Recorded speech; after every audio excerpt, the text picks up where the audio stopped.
Hello everyone, this is Vandana and welcome to CTET Adda. आज के session में आपको फ्रिक्शन यानी कि घर्षण, फोर्स एंड प्रेशर से क्वेश्चन देखने को मिलेंगे, जो कि ये क्वेश्चन है आपके 2011 से लेकर के 2024 तक के सारे क्वेश्चन जो सीटेट पेपर 2 में पूछे गए हैं। और अगर आप चैनल पे नए हैं तो चैनल को सब्सक्राइब कर लीजिए, जिससे कि आपको फिजिक्स, केमिस्ट्री, बायोलॉजी की कंप्लीट थ्योरी जो कि सीटेट पेपर 2 में पूछी जाती है 6 to 8 की एनसीईआरटी, वो प्रोवाइड की जा रही है फ्री ऑफ कॉस्ट।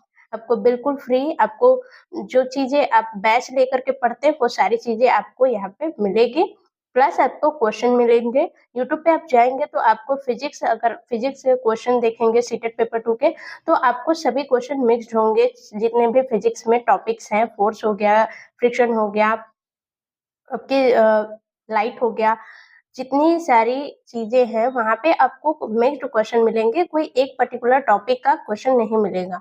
हम क्या कर रहे हैं कि कुछ ही टॉपिक, हमने फोर्स, फिजिक्स में फोर्स पढ़ा है, प्रेशर पढ़ा है और फ्रिक्शन पढ़ा है, तो इन सारे टॉपिक से हम क्वेश्चन करेंगे। छोटे छोटे टॉपिक को कवर करके छोटे छोटे क्वेश्चन को कवर करना, ये हो जाता है कि हम किसी एक चीज पे फोकस कर रहे हैं। अगर हम सारी चीजें करके उसके बाद उस पर फोकस करेंगे तो कुछ चीजें हम भूल भी जाएंगे। तो इस तरीके से अगर हम क्वेश्चन भी देखेंगे तो हमारे बहुत सारे डाउट भी क्लियर होंगे। तो दैट्स वाई हम इस तरीके से चल रहे हैं कि कुछ ही चीजें कंप्लीट करें और उसके बाद उसका क्वेश्चन करें। तो स्टार्ट कर लेते हैं फटाफट से। पहला क्वेश्चन आपको फोर्स से देखने को मिलेगा, और ये क्वेश्चन क्या दिया है, असंपर्क बल के उदाहरण कौन से हैं ये बताना है। Contact force, non contact force आपने फोर्स में पढ़ा होगा।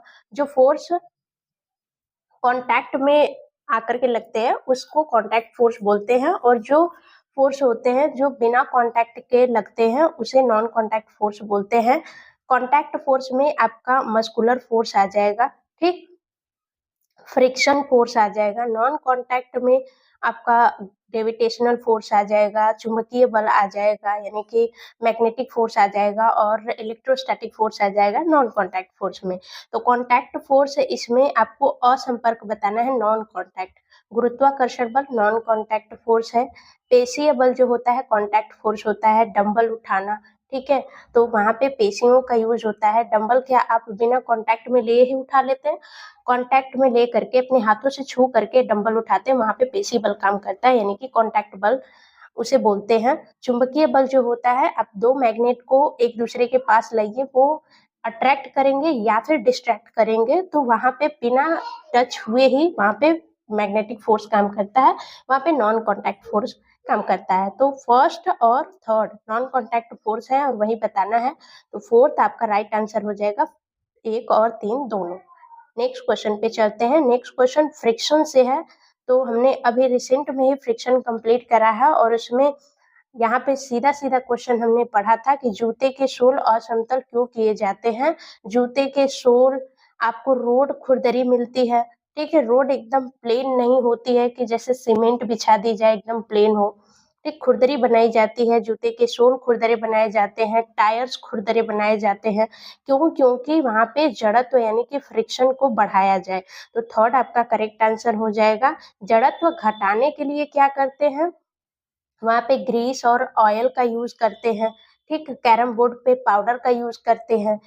तो ये सब क्या किए जाते हैं, जड़त्व घटाने के लिए, ठीक। तो सेकेंड गलत हो जाएगा। यहाँ पे असमतल क्यों बनाए जाते हैं ये पूछा जाता है, जूते को और मजबूती देने के लिए नहीं, जूते का जीवन बढ़ाने के लिए नहीं।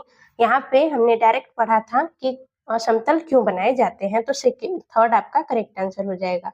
नेक्स्ट क्वेश्चन है, उस बल का चयन कीजिए जो अनुप्रयुक्त किए जाने के ढंग में अन्य से भिन्न है। तो डिफरेंट बताना है, इन चारों में से डिफरेंट कौन है। इलेक्ट्रोस्टैटिक फोर्स, ये कौन सा फोर्स होता है, नॉन कॉन्टैक्ट फोर्स होता है। घर्षण बल जो होता है, फ्रिक्शन फोर्स, कॉन्टैक्ट फोर्स होता है। गुरुत्वाकर्षण बल नॉन कॉन्टैक्ट फोर्स होता है।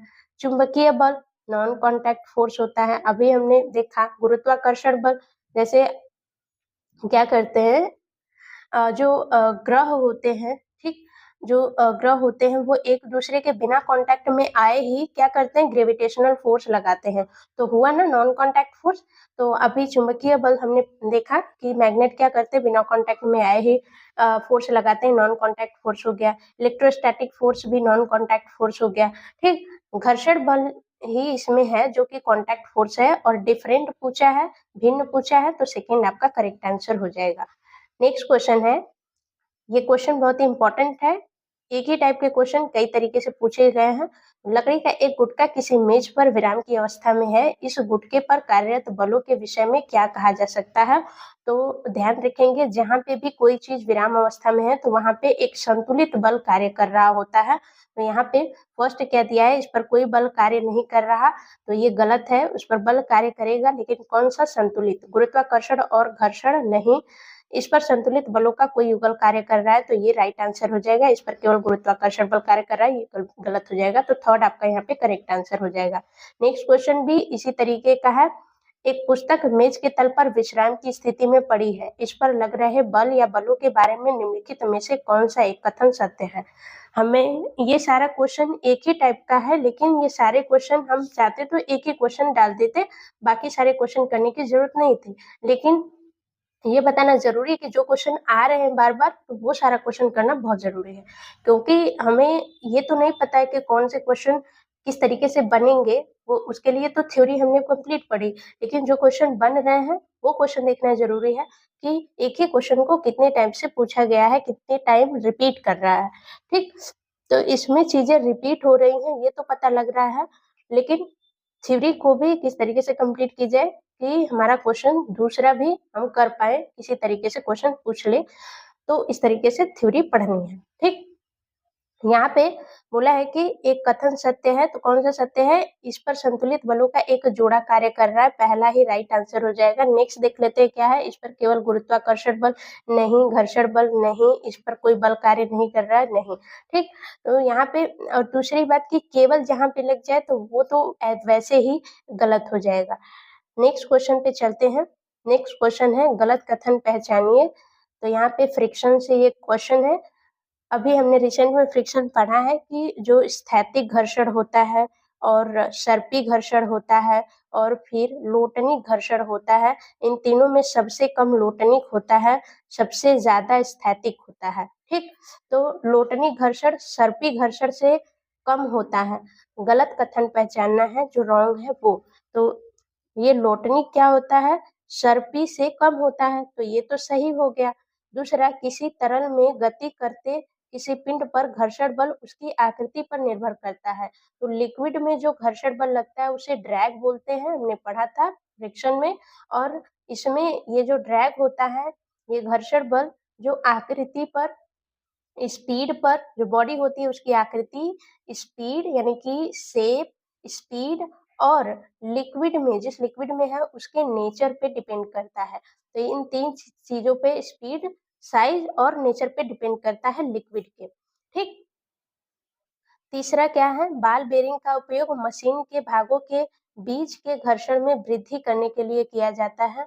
बाल बेरिंग का उपयोग मशीन के भागों के बीच क्या किया जाता है, यूज किया जाता है, लेकिन वृद्धि के लिए नहीं, इसलिए यूज किया जाता है ताकि घर्षण कम हो। ठीक, लुब्रिकेंट का यूज किया जाता है ताकि घर्षण कम हो। ठीक, क्यों? क्योंकि जैसे ऑयल हो गया, ग्रीस हो गया, इन सब का यूज करते हैं घर्षण को कम करने के लिए। ठीक, तो यहाँ पे थर्ड आपका गलत हो जाएगा, और गलत कथन ही पहचानना था, तो थर्ड आपका करेक्ट आंसर हो जाएगा। पृथ्वी पर संपर्क में रखे गए दो पृष्ठों के बीच घर्षण कभी भी समाप्त नहीं किया जा सकता। यहाँ पे नहीं लिखा है, समाप्त के बाद नहीं दिख रहा। ठीक, नहीं किया जा सकता, तो ये गलत है। सॉरी, ये सही है, समाप्त नहीं किया जा सकता। और राइट आंसर आपका थर्ड बनेगा, क्योंकि गलत हमें पहचानना था। नेक्स्ट क्वेश्चन है, अपने कमरे में फर्श पर रखे किसी विशाल बॉक्स को सरकाने के लिए रेशमा को निम्नलिखित बलों में से किससे अधिक बल लगाना चाहिए? तो कौन सा फोर्स ऐसा है जिससे अधिक बल लगाने पर वो बॉक्स क्या होगा? सरक जाएगा। ठीक, तो अभिलंब बल जैसा कुछ नहीं है, पेशीय बल, स्थैतिक घर्षण, गुरुत्वाकर्षण बल। ठीक, ग्रेविटेशनल फोर्स स्थैतिक घर्षण, तो स्थैतिक घर्षण से ज़्यादा फ़ोर्स लगाएगी तो क्या वो खिसक जाएगा? क्योंकि स्थैतिक